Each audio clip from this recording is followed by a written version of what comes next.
The Soul's Advice podcast acknowledges the traditional owners of the land in which this podcast is recorded, the Confederated Tribes of Coos, Lower Umpqua, and Siuslaw, and pays respect to elders past, present, and emerging.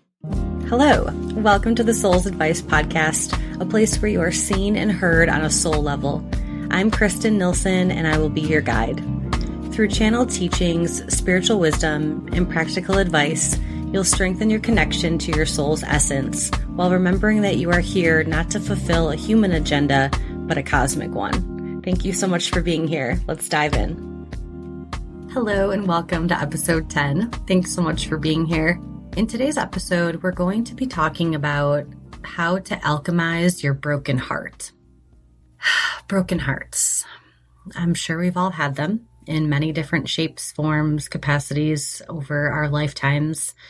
And oftentimes they feel like they're never going to get fixed, or they are always going to be broken into a million pieces. And today I wanted to share some really important metaphors and information with you about the process of having a broken heart and how to alchemize it into something more powerful and more magical.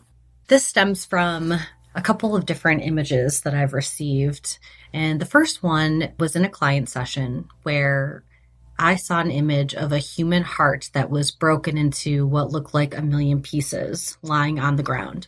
And the client's angels and her loved ones, particularly one that had recently crossed over, were helping her to alchemize the pieces of her broken heart into a gorgeous mosaic art piece. And what they said was that it's okay to not put yourself together right now. Your soul can never be broken. Your human heart may feel like it is, but regardless of your experiences, you are always whole. This mosaic is held together by the unconditional love of your soul. And that still gives me goosebumps to this day. What a beautiful way to look at a broken heart when we feel like it's shattered in a million pieces from grief or loss or a relationship breakup or not getting our dream job, when we can often think that life is over. What's the point, And the feeling of that longing and pain in your heart can be so overwhelming at times. But you're being asked to feel those feelings, of course, and not necessarily rush to put yourself together.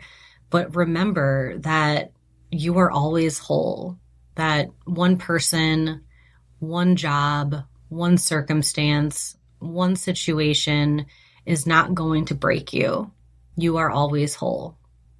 And the second image I saw was actually in my own Reiki session and meditation that I was giving to myself shortly after my kitty Buddy passed away. And I'm going to try to not cry on air here talking about Buddy. I've cried already in preparation of this podcast and meditating on it and thinking about it, but very cleansing, by the way. But so in my Reiki session, I had this image of me as a little girl playing on a swing by myself because there had been a group of older girls that had verbally bullied me, it seemed like, or they had hurt my feelings. And I was feeling really sad and alone on the swing.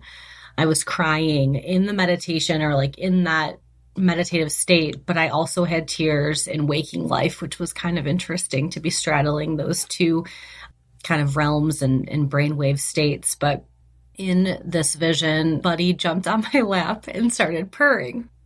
And the message that I heard was, let those tears cleanse your heart, dear one.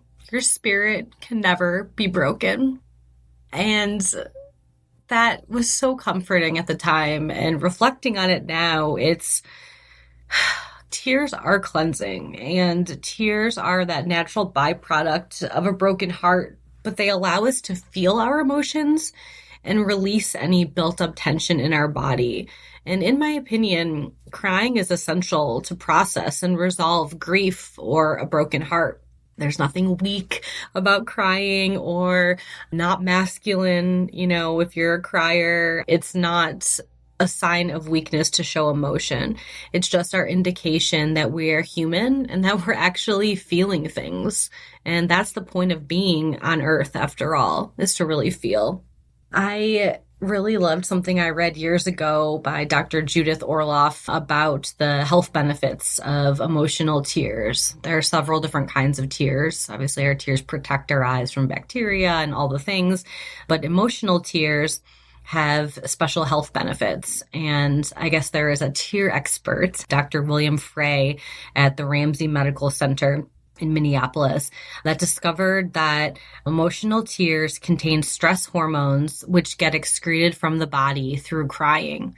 And so after studying the composition of tears, this doctor found that emotional tears shed those hormones and other toxins which are accumulated during stressful times. And additional studies also suggest that crying stimulates the production of endorphins, actually, which I thought was fascinating. And endorphins are our body's natural painkiller and those feel-good hormones. So humans also are the only creatures known to shed emotional tears, even though they think that elephants and gorillas might as well too, which would make sense. But it's just a good reminder that if you allow the tears to come up when they want to, even if you're recording a podcast, they are meant to be cleansing and washing away the layers of your broken heart. And I like to visualize this also as the heart wall in the emotion code, which is one of the modalities that I practice, where the idea is that you have these layers of an onion essentially around your heart, from heartache, from trying to protect yourself from trauma or anything that you've experienced around your heart that's inhibiting you from loving yourself and loving others fully. And so I like to think of tears as like washing away those layers so that we can get to the heart of our hearts and be able to love unconditionally, love ourselves through all of the ups and downs of life, but be able to experience that beautiful connection and bond with something, to love it so much that can cause heartbreak.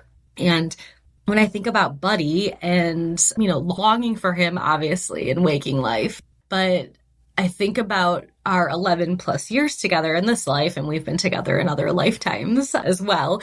But I alchemized, and I'm alchemizing because he only passed about 5 months ago.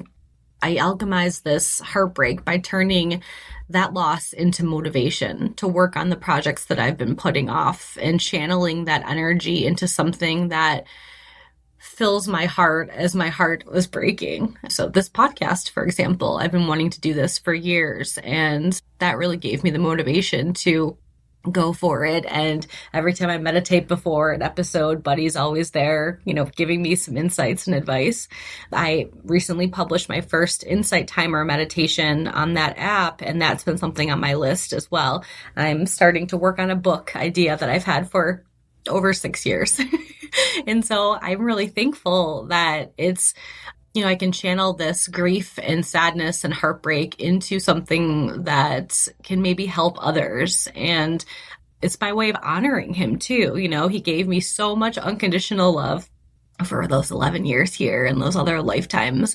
And I know our connection is at the core of every idea or download I have, as he always has a knack for reminding me of my gifts, sometimes very loudly. And, I've also been reflecting on turning 45. I turned 45 later this week, and I can honestly say that I wouldn't change any of the broken hearts I've had. Some were incomprehensible and had me in bed for weeks. I'm still in the middle of picking up the pieces since we lost Buddy. But, I wish, obviously, I could be snuggling with him today, but I know that he had a job to do during this incarnation. And I know that all of those other experiences and heartbreak have taught me something, have helped me to grow as a soul, have helped me to become a more compassionate person for myself and others. And, I'm eternally grateful for those experiences. And, what I can assume might be an unpopular opinion is that how I truly feel. I think heartbreak actually makes our hearts stronger and has the power to really shed layers of fear or worry that hold us back from truly loving things in life and going for those goals and trying to interview for those dream jobs and taking a risk on a project that, might make you feel vulnerable.